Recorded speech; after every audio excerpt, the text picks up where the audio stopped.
Followers এবং হচ্ছে গিয়ে ইয়ের সংখ্যা সবচেয়ে বেশি, ওটাই আপনার মানে কয়েক লাখ, তাহলে বুঝবেন যে ওইটাই আমরা। আপনার কাছে এসে দেখলাম আপনার অনেক যেগুলো ডুপ্লিকেট করা ওগুলাতে আসলে এত ফলোয়ার্স হয় নাই, কারোরই হয়নি। হ্যাঁ, আপনার কাছে এসে দেখলাম অনেক অ্যাচিভমেন্ট আপনি ইউটিউব থেকেও পাইলেন। তো হ্যাঁ হ্যাঁ, আচ্ছা ভাই বোন কি ব্রিড করে?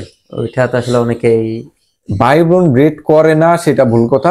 ভাই বোন ব্রিড করে, কিন্তু করানো উচিত না। জেনেটিক্যালি এটা হচ্ছে কি ইনব্রিডিং বলে এটাকে। এটা কোনোভাবেই ঠিক না। অ্যানিমেল ব্রিডিং এ এই ইনব্রিডিংটা অনেক ক্ষতিকর। এখানে হচ্ছে গিয়ে যে আপনার আমভাবে যদি আমরা বলি, তাহলে প্রতি জেনারেশনে কিন্তু আপনার যে ভালো গুণাগুণগুলো থাকে জেনেটিক্যালি, সেই গুণাগুণগুলো 25% করে কমতে থাকবে, ইনব্রিডিং করতে থাকবেন আর কমতে থাকবে। তার কিছু কমন ইয়ার প্রভাবগুলা যদি আমরা বলি, যে দেখবেন যে ফার্টিলিটি কমে যাবে ডিমের, আবার হচ্ছে বাচ্চা হইলেও দেখবেন যে বিকলাঙ্গ হওয়ার সম্ভাবনা থাকবে।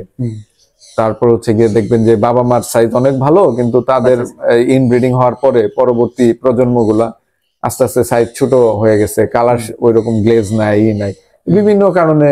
মানে ইনব্রিডিং এর অনেক নেগেটিভ, অনেকের তো অনেক রকম যৌক্তিকতা নিয়ে প্রশ্ন তুলে, যেমন প্রকৃতির পাখি দুইটা বাচ্চা উঠলো, দুইটা বাচ্চা একসাথে বড় হলো, ওরা জোড়া নিল, ওইরকম কি আদৌ এটা কি সত্য কিনা? এটা একেবারে রং, একেবারে খোরা যুক্তি। আপনি যদি অ্যানিমেল সায়েন্স নিয়ে একটু স্টাডি করেন, তাহলে আপনি এটার যৌক্তিকতা নিজেই বুঝতে পারবেন।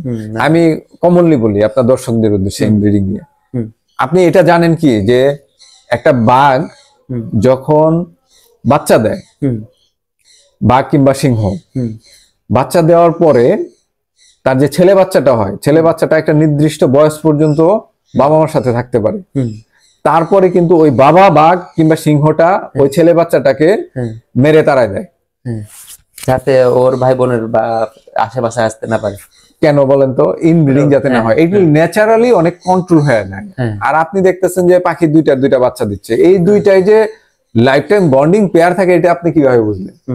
পাখি বড় হইতে হইতে বিভিন্ন কারণে মারা যায়, ওরা মাইগ্রেট করে, এক অঞ্চল থেকে আরেক অঞ্চলে যায়, ম্যাচিউরড হইতে হইতে একটা আরেকটার সাথে পেয়ার নেয়, অন্য অঞ্চলে চলে যায়, এভাবে কিন্তু ব্রিডিংটা হয়। এটা ন্যাচারাল কন্ট্রোল, প্রকৃতিগতভাবে এটা কন্ট্রোল হয়ে যায়।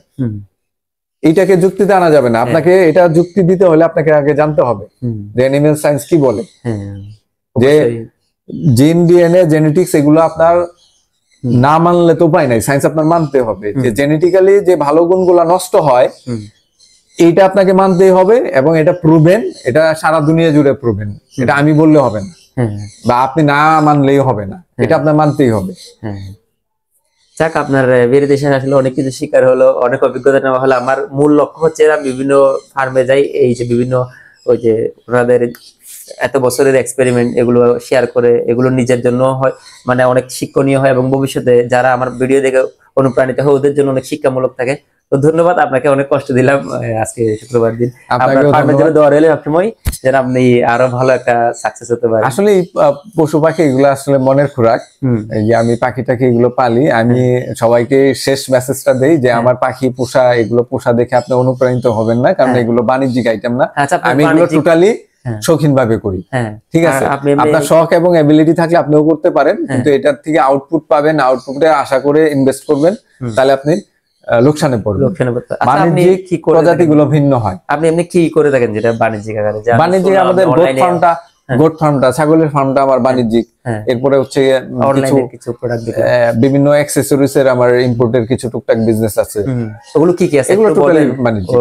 এগুলো হচ্ছে গিয়ে মোস্টলি আমাদের ফার্মিং আইটেম গুলো, বিশেষ করে পোল্ট্রি ফার্ম ডেভেলপ করার জন্য বা রানিং করার জন্য যে অটোমেটিক সিস্টেম গুলো, অ্যাকসেসরিজ গুলো, অলমোস্ট সবই আমাদের কাছে পাওয়া যায়। আপনাদের কাছে পাওয়া যায়। তা আপনাদের সাথে যোগাযোগ কিভাবে করবে? যোগাযোগের জন্য হচ্ছে গিয়ে আমাদের হটলাইন নাম্বার আছে, এছাড়া ওয়েবসাইট আছে। আর আমার মূল ব্র্যান্ড যে প্রতিষ্ঠান সেটা হচ্ছে শখের খামার। শখের খামার লিখে বাংলায় হোক ইংরেজি হোক সার্চ দিলে গুগলে পাবে, ফেসবুকে পাবে, ইউটিউবে পাবে। শখের খামার লোগোটা আছে, ওই একটাই মারলে একটু স্ক্রল করলে আমার চেহারা দেখলে চিনে ফেলবে যে না এটাই অরিজিনাল। যদিও এই নামে অনেক আছে, কিন্তু যেটাতে দেখবেন যে ফ্যান ফলোয়ার্স এবং হচ্ছে গিয়ে ইয়ের সংখ্যা সবচেয়ে বেশি, ওটাই আপনার, মানে কয়েক লাখ, তাহলে বুঝবেন যে ওইটাই আমরা। আপনার কাছে এসে দেখলাম আপনার অনেক, যেগুলো ডুপ্লিকেট করা ওগুলাতে আসলে এত ফলোয়ার্স হয় নাই, কারোরই হয়নি। আপনার কাছে এসে দেখলাম অনেক অ্যাচিভমেন্ট আপনি ইউটিউব থেকেও পাইলেন।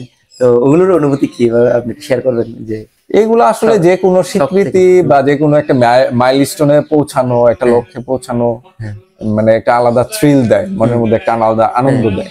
অনেকের কাছে এই যেমন ধরেন এই একটা পাওয়া আসলে অনেকের সব সিলভার মনে হয়, সিলভার। হ্যাঁ, সিলভার প্লে বাটন। হ্যাঁ। আমার 2টা চ্যানেল থেকে